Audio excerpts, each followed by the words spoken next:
Hello, I'm Dominic St-Pierre, and you're listening to Go Podcast. Today we are going to talk about why I think concurrency is not the main selling point of Go. Hello, Gophers. Episode 12. The podcast is doing very well. To be frank, I'm starting to receive a lot of people that talk to me. It's very nice. Comments and feedback, and I don't know. People wants to be invited as guests, so I guess it's a good sign. I like it. It's very hard to do, in fact, because of the consulting I have at the moment, which is takes not only my time but my soul, I would say. But yes, it's going very well, I think. And if you have any suggestion of topics that you would like to hear, don't hesitate. I'm on Twitter, Dominic St-Pierre, with no dash in my last name. Very happy to hear about you, and if you if you have something in mind, then don't hesitate. So last week, one Twitter friend tweeted something like,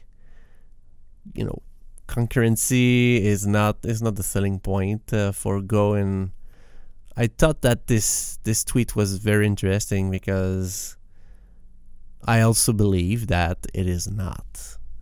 And at first, it might seem to be a good reason to pick Go for, across all the good reason that there is to pick Go, for sure. But I've been writing Go since 2014-ish, and in my opinion, concurrency is very great to have that. But this is not how I would sell Go to a team that are not using it at the moment.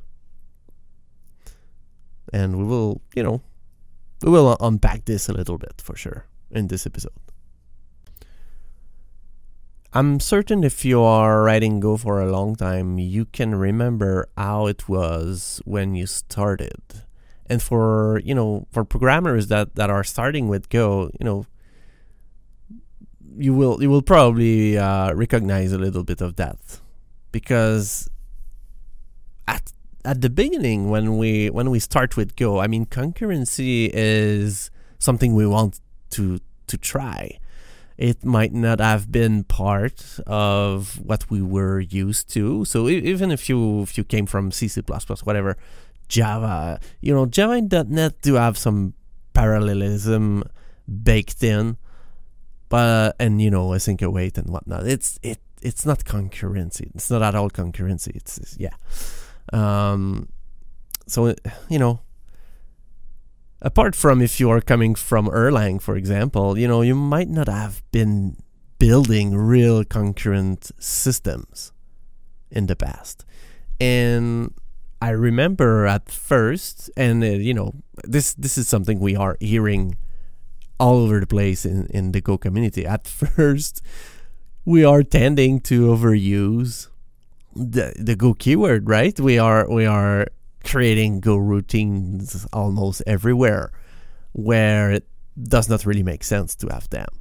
So that was a little bit my experience, because I was kind of excited a little bit about discovering this new tool that were made available to me in a very simple way, I must admit, because concurrency in Go is simple on paper.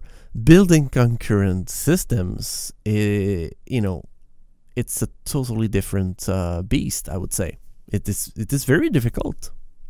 But at first, via the excitement, you just want to test it out, and that is normal. And we've all been there. And if you're new, well, it's normal. Don't sweat it. But yes, I don't think after after 1 year of writing Go, this you start to understand that, wow, I was really overusing the Go routine everywhere.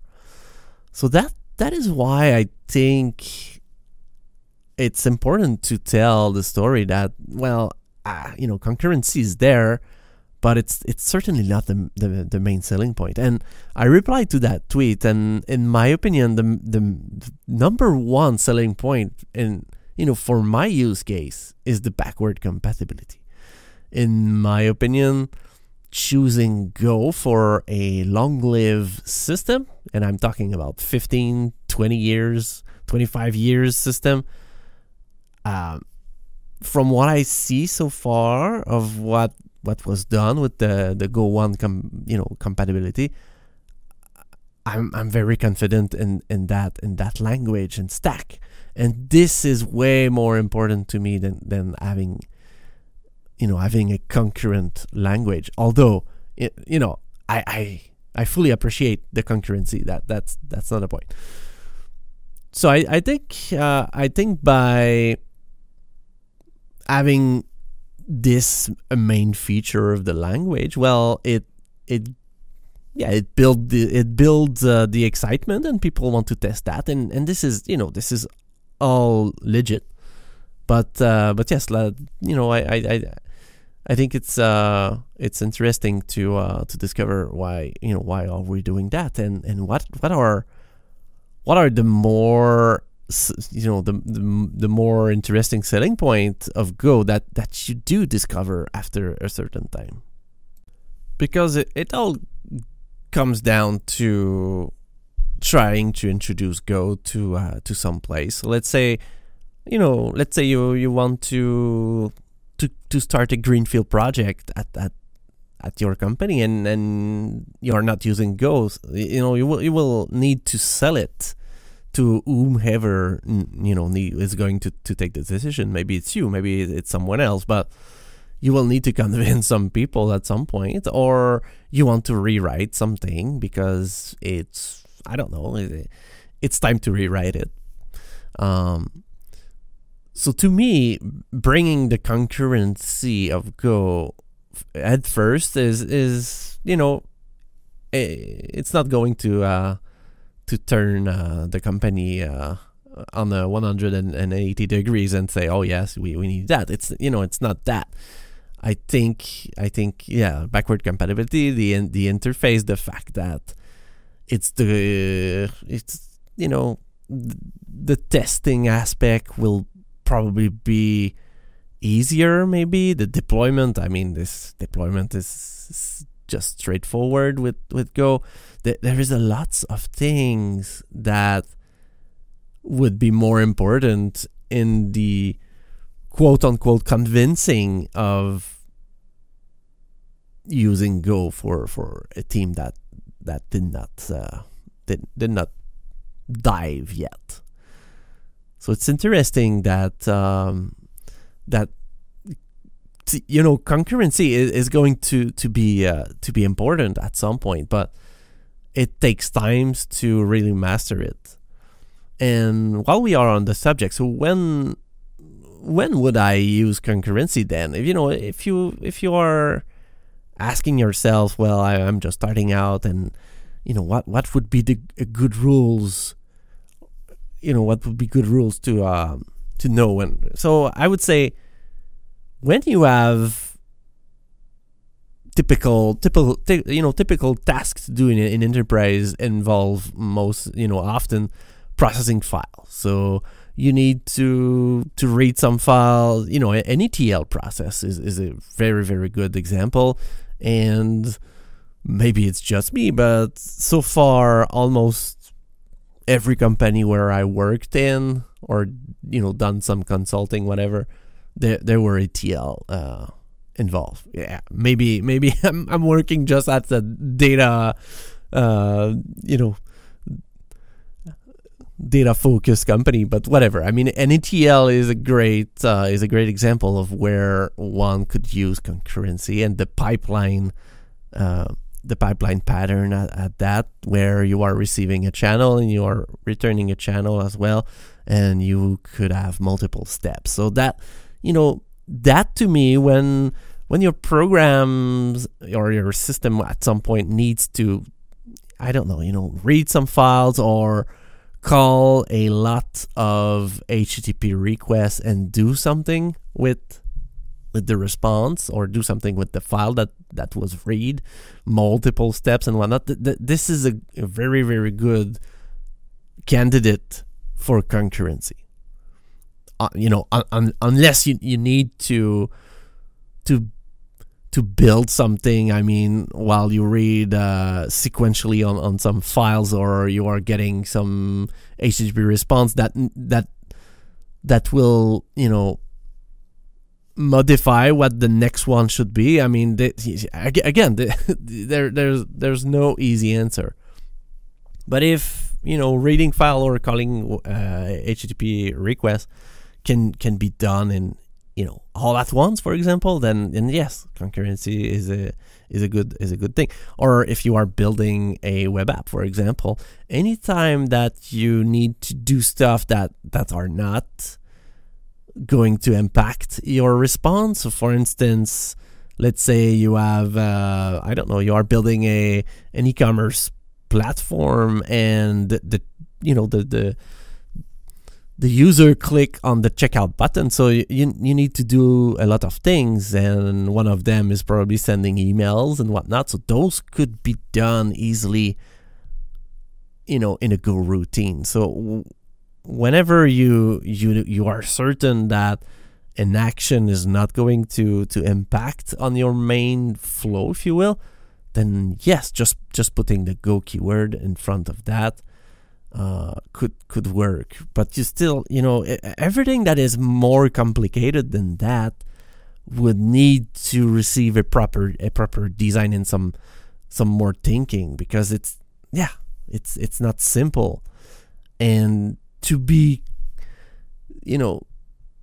claimed as the major selling point, well, I don't think so, because yes, it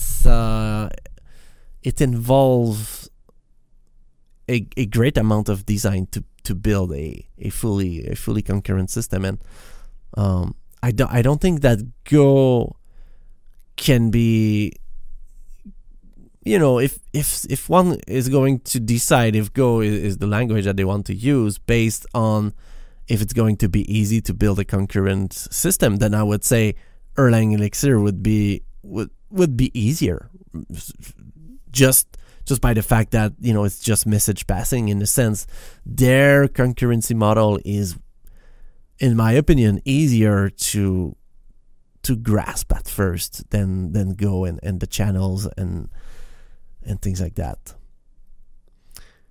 So, but on the other hand, Go will be extremely productive. Their learning curve is extremely small compared to much of the language that I have seen lately. Maybe compared to, and I cannot believe I will say that, but JavaScript, in a sense, is a very simple language. It's the problem with JavaScript is everything around it, the tooling and what you are going to do with it. But if you concentrate just on the language, yes, it's a pretty simple language. Although I've noticed, pre-promises, junior developer that I've seen getting used to JavaScript were really having difficulties with the callback way of doing things. But yeah, we are getting far from the main topic at hand. So what I was saying, basically, yes. So in my opinion, convincing someone that Go is the right thing it's easier to say that the entire team should be productive in, I don't know, 3-5 days, and at some point the team will be able to adopt some concurrency pattern and whatnot, and understand where it makes sense to put them. But it would not be the first thing I would say to sell Go. All right, that's it for this week. I hope you liked the episode. And again, if you can share and talk about the podcast, that would be extremely appreciated. Also, if you want to check my book out, I have a course named Build SaaS App in Go. So it's at buildsasappingo.com. All right, see you in 2 weeks. Bye.